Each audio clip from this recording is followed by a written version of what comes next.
Next, we're going to start the adult course for Unit 9. This is actually Unit 8 because we didn't quite get to it last time around, but we are going to take a detour into financial markets and type of financial markets. Now, the usual source, Derek, his financial markets is from the Malaysian aspect, and there are nuances to that that do not really apply to the American markets. I wanted to try find an alternate course that wouldn't completely bore you. And so I was able to find this channel here on EconplusDal, which is more or less the British system, but it's very close to what we use. So without further ado, let's talk about financial markets. Hi everybody, let's in this video. Let's get closed captioning on here. There we go. Hi everybody, let's in this video introduce the idea of financial markets and understand why they exist. You need to know this definition. Financial markets are any place where buyers and sellers meet to trade financial assets. But it's much easier to understand the role of financial markets using a visual example. So we have financial markets in the middle. The primary role of financial markets is to bring together two very important types of people. Lenders, i.e. those that are sitting on excess cash, those that have money, to bring those guys together with borrowers, those that need cash right now but don't currently have it. So what do we mean by lenders? What kinds of people are lenders? Well, savers, for example, and investors. Those guys who are sitting on huge excess cash reserves. And borrowers, for example, individuals who want to buy a house, who want to buy a car, but don't quite have the money right now to finance those transactions. You've got firms who want to invest and grow their business, but they don't have the retained profits right now to do so on their own. You've got governments who maybe don't have the tax revenues right now to finance important expenditures like healthcare, like education, like infrastructure, like welfare. So these guys need cash now, but don't currently have it, whereas these guys are sitting on excess cash and want to lend it out in return on it. Clearly, the two can meet each other, but it's very difficult for lenders on their own to hunt down borrowers. Just to pause for a second here, under borrowers, you can also include the school system as well, to bring home a example closer to home.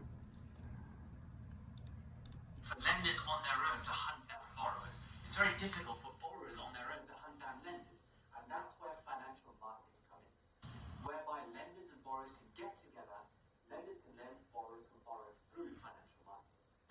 That is the role of financial markets, to bring these two groups of people together. Now, lenders can go directly to bond markets, to stock markets, for example. So if we take bond markets, lenders can go directly to the debt management office, that's for the UK, and buy up government bonds, in that sense, lending to the government. What else could they do? They could go directly to companies and buy up shares, what's known as equity capital for companies. So they can buy that up, so going directly to a stock market. These are two different examples of financial markets. Or lenders can go to an intermediary. These financial intermediaries also make up financial markets, so they're also in this bubble of financial markets. Let's take an example, a commercial bank.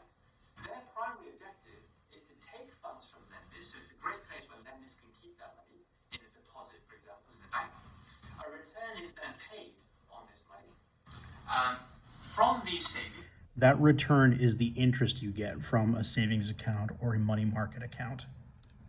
Loans can be made by commercial banks and lent out to individual firms who are willing to borrow, right? So mortgages, for example, loans to buy a car, for firms, loans to invest into their business, right? An interest rate is charged on those loans, and the point is that a higher interest rate is charged to these guys than a return is given to the lenders. The commercial bank will make profit, whatever the difference is between the two. And that's how the commercial banks actually stay in business. It's because the interest rates that they charge when they give out loans are greater than the return on investment that they give back to the lenders, and they pocket the difference. To charge a higher interest rate to the borrowers than the rate of return that lenders put into the commercial bank. And that's the primary role of all these intermediaries. They're within this bubble of financial markets, but they offer a lower rate of return to lenders than they charge an interest rate to borrowers and make profit in between. Learn that, right? As the primary objective of all of these intermediaries. They are there to make profit. So commercial banks is one example, investment banks is another. I've covered investment banks in another video in this playlist. Go and watch that if you want more detail as to what investment banks do. You've got pension funds, for example, that will take huge sums of money from individuals looking to save for their retirement. They'll invest it normally in stock markets, and then they'll pay an annuity to pensioners when they've reached that pension age.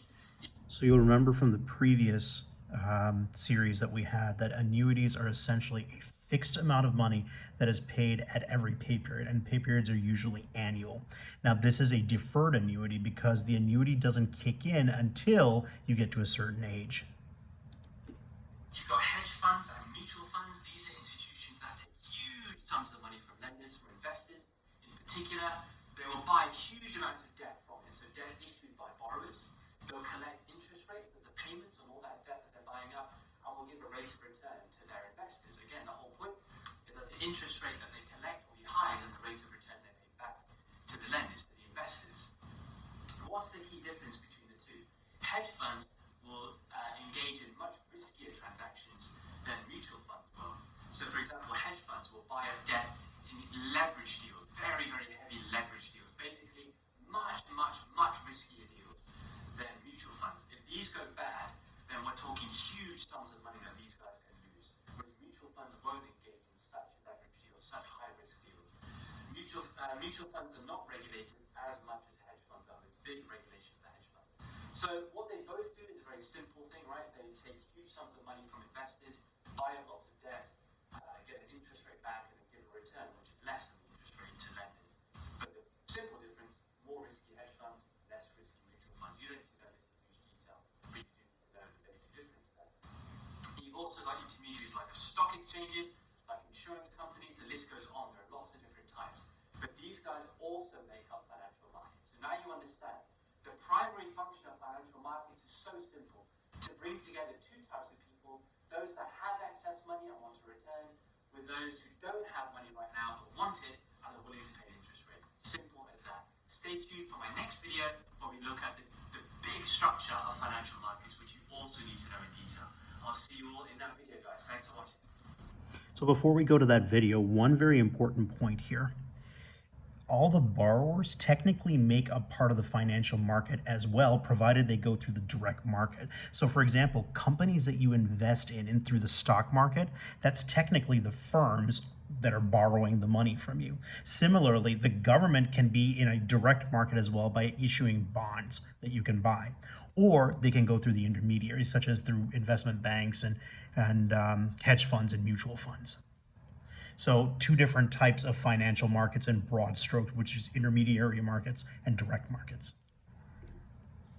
Okay, let's go now to the types of financial markets. Hi, everyone. Whoa. Okay.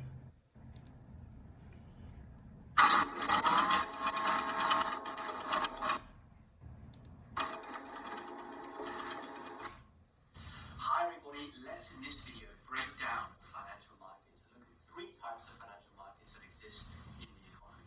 We've got money markets, capital markets, and currency markets. You need to know a bit about all three. Remember what a financial market is. It's any place where buyers and sellers meet to trade financial assets. What kind of assets are we talking about in money markets?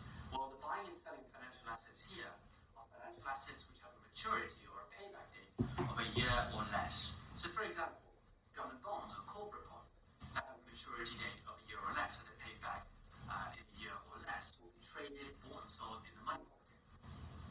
Any interbank lending that's taking place, so commercial banks are lending to another commercial bank, or a commercial bank is borrowing from another commercial bank, those transactions are often daily and therefore will take place in the money market. So any IOUs, any assets with a payback date of a year or less will take place in money markets. Capital. Now, there's one implied thing about this. This means that a money market must, by its very nature, be high liquidity. If you don't have that level of high liquidity and all your assets are tied up, you will not be able to move that money in a year or less. And so you won't be engaged in a money market. Markets is the buying and selling of financial assets in money markets. Capital markets is the buying and selling of financial assets which have a payback date of greater than a year, so not quite as liquid as money market transactions and money market assets. At this stage, guys, I want to introduce the difference between debt capital and equity capital. Debt capital is any financial asset which pays back an interest rate, i.e. it's a form of borrowing for the issuer. Alright, because an interest rate has to be paid back. Whereas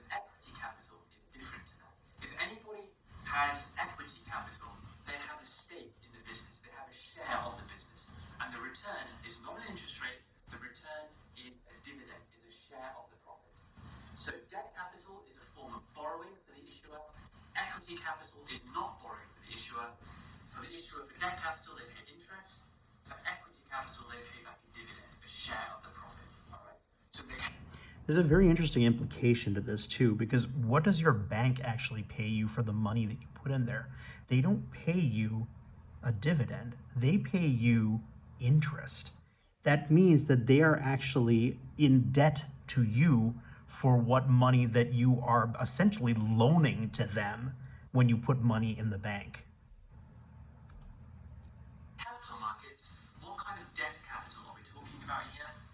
Well, the buying and selling of government bonds, which has got a maturity date of greater than a year. Whereas for equity capital, we're talking about shares. So these kinds of transactions will take place in capital markets, the buying and selling of longer term government bonds.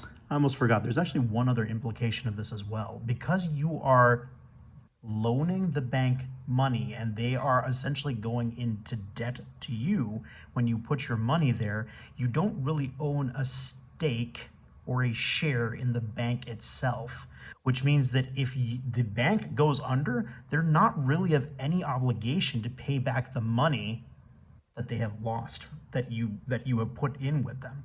Now, this is somewhat corrected by FDIC rules and NCUA rules, wherein they will insure the money for you, but it is actually not the bank that is actually bailing you out when the bank goes under. It is the government that is bailing you out with the FDIC bailout and the NCUA bailout in the case of the credit unions. 3-year, 5-year, 10-year government bonds, and the buying and selling of shares, for example. Right, there are two different types of capital markets. You've got the primary market, the new issue market, where brand new bonds will be issued, for example, through the Debt Management Office in the UK, for example, through an investment bank, for example, through an investment bank for shares as well, or a stock exchange for shares. If there are brand new shares or brand new bonds being issued, then those transactions will take place in the primary capital markets. But these bonds and shares could also be bought and sold. In that sense, they are also highly liquid, easy to convert to cash. Not as liquid as money markets because these are short-term assets, but still highly liquid here because of the important secondary markets, where new bonds and new shares can then be bought and sold again. That will take place in the secondary market, for example, again, through an investment bank or through a stock exchange, for example. So in that sense, all these assets are also quite highly liquid, but crucially, have all got IOUs of greater than a year. So that actually gets back to the whole direct versus intermediary markets. Direct markets will typically work through primary markets, whereas intermediary markets will typically work through secondary. We've also got currency markets. There are two different types of currency markets. You've got spot markets, where you can buy currency at the current exchange rate and get it delivered to you right now.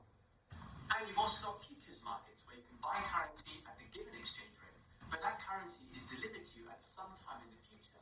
Why on earth would anybody want to engage in futures market transactions?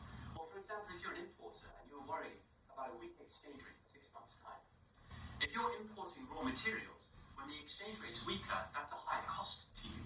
So maybe you're predicting that the exchange rate is going to get weaker in 6 months' time. What you might do is buy your currency now at the current exchange rate. Let it get delivered to you in 6 months' time when the currency on the exchange rate weakens, and you're protected against that. Maybe you're a speculator, you're a gambler, and you think you can make money from exchange rate changes. You think that in 6 months' time the exchange rate is going to get stronger. So what you might do is buy your currency now at the current exchange rate. Let that get delivered to you in 6 months' time when the exchange rate has got stronger, and sell it, and you made a big profit in doing so. So the futures market really is there to encourage speculation for speculators to make a big amount of money. Now, this actually has its own implication, because when we talk about currency, we're not just talking about that fiat currency that's in your pocket, those dollar bills. Currency in this case could be any valuable commodity. It could be gold, it could be metal, it could be wood, it could be, nylon string.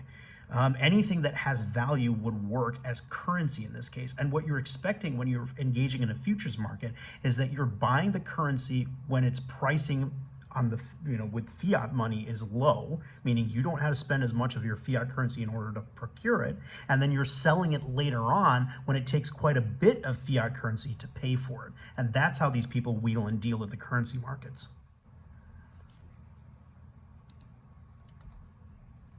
For speculators to make a big amount of money. Gamblers, essentially, thinking that they know what's going to happen with the exchange rate, the swings in the exchange rate, trying to make money from. But also, importers, exporters that are trying to hedge against changes in the exchange rate and protect themselves in that sense. So that covers the three different types of financial markets and different kinds of transactions that take place within. Thank you so much for watching, guys. I'll see you all in the next video.